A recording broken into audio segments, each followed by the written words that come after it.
Hi guys, Aaron here and welcome to the workshop.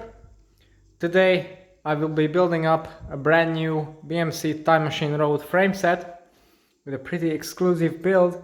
But before I do that, I want to show you in detail what do you actually get when you decide to buy one of these frame sets. I like to do these videos in detail because the manufacturers aren't very clear about what do you actually get if you buy just the frame set on its own, which is what I do always for my bikes, and there's no difference with this bike. So aside from the frame and fork, you actually do get quite a lot of things with this frame set, partially because it's heavily integrated, being a modern disc brake aero bike. So let's just get into the details. You get obviously the frame and the matching fork. What you also get are these nice flush through axles, so no hideous levers or wiggly mechanisms there. And they also tend to be lightened quite a bit and tapered. And then what you also get is this nice little cover from the front brake hose and brake rotor for more aerodynamics. Then if you go further, and this is actually quite unique to the BMC frame set, it has been designed completely with bottle integration in mind. So you get a pair of matching Elite bottles. I think it's the Umbra model, not the lightweight Fly bottle that I use. It's a bit different. And you get a pair of these custom bottle cages, also made by Elite. They're made of fiber reinforced plastic and they fit flushly onto the frame itself, as you can see here. You get that for both bottles.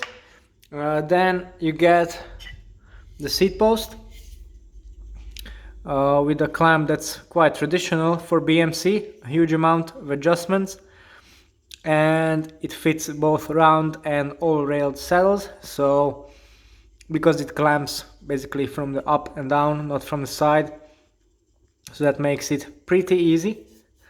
One interesting thing that I found, and I haven't actually seen it anywhere else, is this high density foam sprayed into the seat post. Now what this is used for is, in case you're running a Shimano Di2 system, you have a little mount here for the battery, which holds your battery, and then just screw this into the foam and you have a stable mount that I'm needing for any tricks with zip ties or gluing something, etc. So that's pretty neat. Another part of the bike that uses this kind of design is also the fork. The inside of the fork steerer is also filled with this high density foam, and in there goes what looks quite like a wood screw, or a big wood screw in fact, and it's basically what's replacing the expander cup here. So again, quite unique solution, looks quite interesting. Then for the front end you get a complete setup. So you get the integrated ICS aero stem with, as you can see, all the brake hoses and cables routed through there with this little cover. So you can actually change the stem to a different length without needing to completely redo your cabling. As for the headset, you get some spacers and two top caps. So this is the low one, this is the tall one, and this is the cover that enables routing the cables underneath the stem. It looks something like this when in use.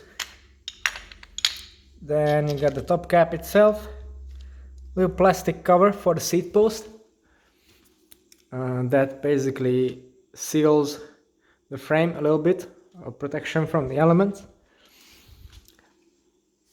The seat post is of course clamped not by standard clamp but by a wedge style insert that is secured from the bottom of the top tube here. The neat thing is that with this design it's not so easy to drop in the frame, so it should come in handy when installing it. You get a rubber sheath for the rear brake hose just to prevent it from rattling.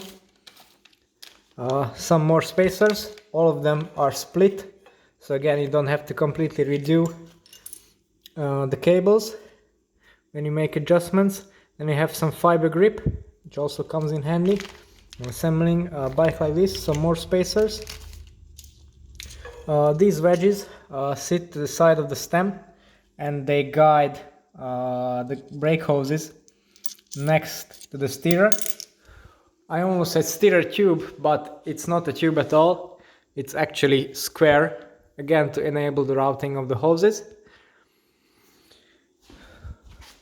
Then what you also get, and can come in handy if you're using Shimano Di2 with the latest generation, you have the direct mount derailleur hanger included, so you don't need to use the little adapter, and this makes for more precise shifting and easier wheel changes as well. And finally you do get a clamp for basically what is a GoPro style mount on the stem, and on there you can fit various accessories, computer mounts, etc. But what is included, it's just a simple Garmin mount, so no other computer supported here from the factory, which is a bit of a shame, but you can get these separately for very cheap depending on your needs. Also, it's quite short, so I don't think it would fit a Garmin 1030, for example, if you're using Garmin. Now for the handlebar, that is also quite unique because it uses 25.4 or maybe even smaller diameter at the clamping area just by looking at it, and in there go the brake hoses themselves. Nice big entry points, which I really like, because some bars have these entry points quite small, so you have to cut the olives off and nut off the brake hose if you want to actually route it in or out, which is a bit of a waste and pain in the ass. If you look at the measurements of the handlebar, this is the size small frame, so 51 centimeter. The handlebar you're getting with it is a 420mm width, which I think isn't all that well matched to the frame size. Should be a 400 or a 380. This one is quite traditional. And then if you look at the other numbers, it has a very small reach and super compact drop, so not your usual handlebar, which might be okay for some. But if not, you're quite limited when it comes to choices, because unfortunately this bike doesn't support standard handlebar systems as far as I know, at least not with the parts that are included as standard with the frame set. So that ties you, well, mostly the handlebar diameter ties you to this handlebar and stem combination. The stem that comes with the size small frame is a 100mm, so that's pretty much normal for a bike of this size.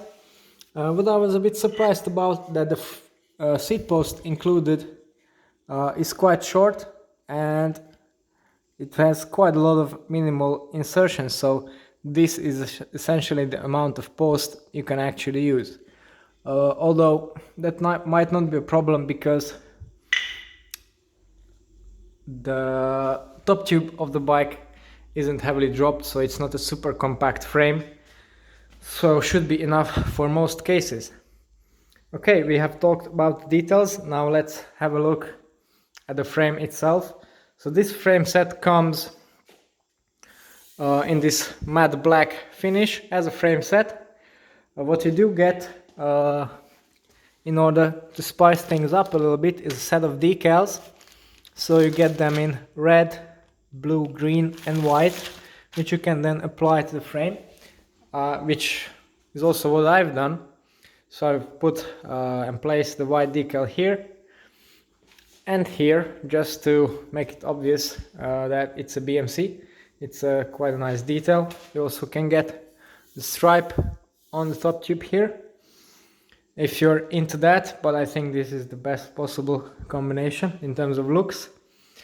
In terms of the frame design and shaping, it's basically standard aero bike design language, so truncated aerofoils all around, although it's quite distinctively still BMC with its kind of industrial shaping. You can also see the dump tube. This is not very traditional, and it's designed again to hug the bottles in conjunction with the integrated bottle cages, so quite heavily sculpted here. Then a huge bottom bracket area, very squared off. The bottom bracket standard is BB86, which is very common. If you look inside the frame also, you can see that, or at least in this part, that the build quality and the layup quality is very high. Then if you go further down the frame, huge, chunky, boxy chainstays, both sides. The non-drive side chainstay is quite a bit wider as well, so there's some asymmetry going on. Then front mech hanger, non-removable, which is a surprise.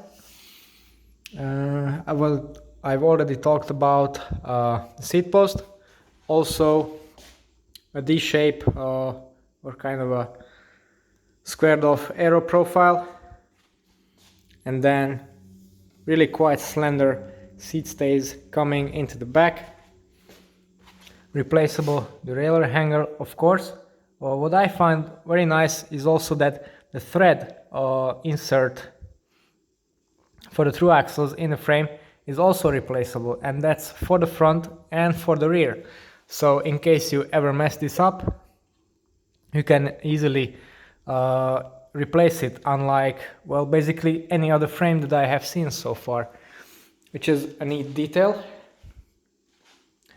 And then the front end, of course, being an aero bike, the fit is quite aggressive, so short head tube right here.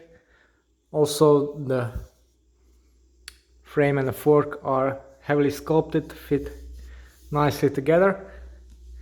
And from the distance, yeah, typical modern disc brake aero bike look in this stealthy paint job, also not that uncommon these days. Okay, so this is basically all you need to know about this frame set. If you want to know about the final build as well, then don't forget to tune into the channel later on for the follow-up video where the whole bike will be shown with some measurements as well. It's all for the day. Thanks for watching and see you next time.